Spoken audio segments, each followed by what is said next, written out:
12 of the weirdest relatives in the animal kingdom. Guinea pigs and moras. Moras are found in South America and are the world's fourth largest rodent. Growing to about 24 pounds, they can run at speeds approaching 18 miles per hour. They belong to the cavy family, as do guinea pigs and a number of other rodents that are native to South America. The mora, though, is a standout because of their appearance. While most members of the family have large heads and heavy bodies, moras look more like rabbits, but they, like guinea pigs, are related to the world's largest extant rodent, that being the capybara, typically weighing up to 150 pounds, but larger sizes are not uncommon. Hyenas and civets. While they have a canine appearance, hyenas do have some feline qualities as well. They are actually identified as feliform mammals, meaning they are cat-like carnivores. Their ancestors appeared some 22 million years ago in the jungles of Eurasia and were thought to resemble the modern-day banded palm civet. Hyenas evolved into two distinct groups: dog-like hyenas and the bone crushers. Today's aardwolf is a direct descendant of the dog-like group, while the striped and spotted variants are descendants of the bone crushers. Did you know that hyenas are also related to mongooses and meerkats as well? Red pandas and raccoons. Native to the Himalayas and China, the red panda has no relation to the giant panda, other than the fact that both animals have a huge appetite for bamboo. Now, the red panda is not really a panda at all, nor is it a bear, or a red bear cat, as one of its nicknames might suggest. Now, this animal is a pretty unique critter, so unique that it has been given its very own family, Aluridae, which is connected to Mustaloidea, and that is a superfamily that includes weasels, skunks, and raccoons. That superfamily has a common ancestor with pinnipeds, a group which includes seals. So, there's another unexpected member of the family. American and Australian marsupials. About 70% of the world's extant marsupials are located in the land down under, and that's including New Guinea and Tasmania. But that does not mean Australia has cornered the market for these critters. In North America, the endemic opossum comprises the largest order of the animals in the Western Hemisphere. And did you know opossums are said to have originated in South America? They traveled north when both of the Americas were still connected. In fact, experts say that DNA evidence suggests that marsupials originated in South America overall, then migrated to Australia via the Gondwana supercontinent ages ago. Now, the Monito del Monte is a marsupial endemic to Argentina and Chile and is the sole existing member of its order. Scientists say this animal might represent a species that serves as ancestor to the earliest known marsupials that arrived in Australia around 55 million years ago.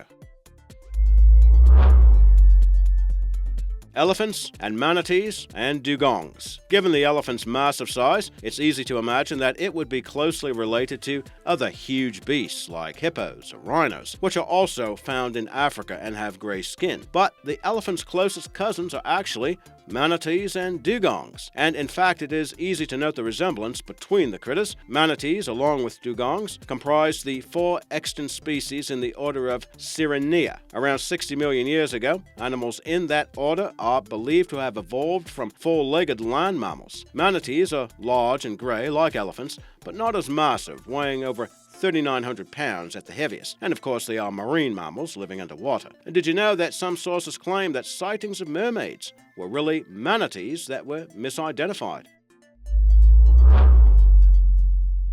Echidna and Platypus. Monotremes are defined as mammals that lay eggs, and there are only two such creatures on Earth, the echidna and the platypus. Between them, there are 5 species which are found only in Australia, Tasmania, and New Guinea. Between 20 and 50 million years ago, echidnas branched off from a monotreme that resembled a platypus. While that common ancestor was aquatic, echidnas adapted to live on land. The two creatures bear little resemblance to one another. In fact, Echidnas more resemble porcupines or hedgehogs, although they're not closely related to either animal. The platypus exhibits one of the strangest appearances in the entire animal kingdom, possessing a duck's bill, a beaver's tail, and otter-like feet. Male specimens even carry a strong venom, making it one of the world's few venomous mammals. The two animals do share some similar physical traits, though. Both are known to have electrosensors, which help them locate prey by detecting electrical fields. And did you know that both the platypus and the echidna served as mascots during the Sydney 2000 Olympics?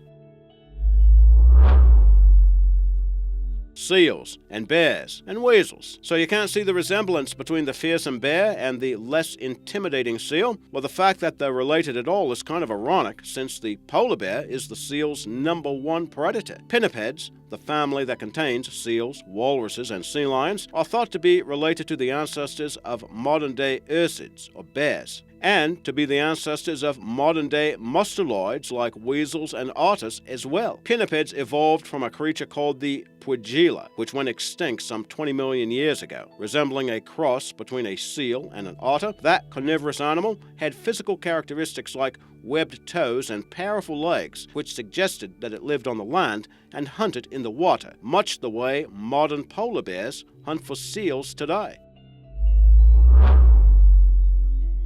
Rhinos, horses, and tapirs. Now, as we noted earlier, the rhinoceros seems like a more direct relation to an elephant or even a hippo than it does, certainly, to horses. But even without fossils of a common ancestor having yet been discovered, experts have identified a creature that existed in North America during the early Eocene. Hyraxes eximus, and I hope I'm somewhat close with that, well, this was a hornless ancestor of the rhino that would have more resembled a small horse or a tapir. Subsequent ancestors ranged in size from small dogs to the enormous Paraceratherium, a huge land mammal that weighed some 15 tons. Now, the common ancestor is thought to have appeared some 55 million years ago in present-day Asia, then spread across the continents. Horses, like rhinos and tapirs, are classified in the order of odd-toed ungulates, called Perissodactyla, of which 3 families now exist, those with horses, rhinos, and tapirs. Did you know that while horses now possess 1 toe covered by a hoof, in the distant past they had 3 toes with large nails, not unlike the rhino?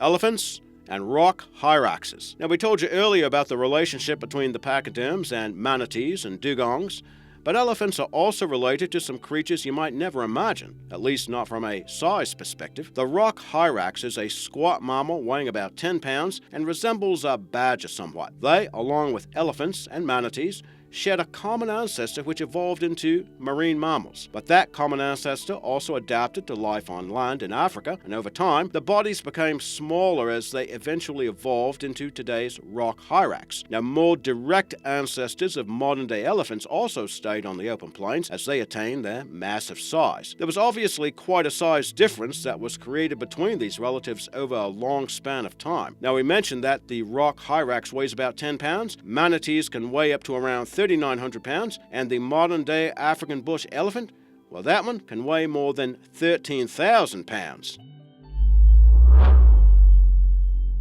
Giraffes and okapis. The okapi is often cited as a type of animal mashup, having the stripes of a zebra and the neck and head reminiscent of a giraffe. Now, in fact, they are closely related to giraffes, despite a great difference in height and size. Giraffes average more than 18 feet tall and weigh more than 2,600 pounds, while okapis go about 5 feet tall at the shoulder and weigh about 800 pounds. Yet, these 2 critters are the only extant members of the family Giraffidae. The okapi possesses physical traits similar to its larger cousin, including stubby horns atop the head known as ossicones, and a long blue tongue they use to feed off the leaves and buds on trees. That blue coloration acts as a type of sunscreen to prevent tongue burn. Did you know that both animals share a common ancestor with cows and deer? So, no matter how much the okapi's stripes might remind you of a zebra, there is no biological connection. And before getting to our number 1 selection, here's a quick reminder to like and to subscribe to our channel. And it also gives us a chance to pass along this honorable mention. Now, it's one of the strangest pair of animal relatives on the list, and it again involves elephants. Now, earlier we told you about how the big beasts are related to animals including manatees and the small Rock Hyrax, but elephants are related to an even smaller critter, the elephant shrew, which is less than 6 inches long and weighs less than half a kilogram. It is not officially classified as a true shrew, but it is recognized as a close relation to the elephant and its kin. They belong to a clade of mammals called Afrotheria, which are animals that either currently exist in Africa or have an origin on that continent.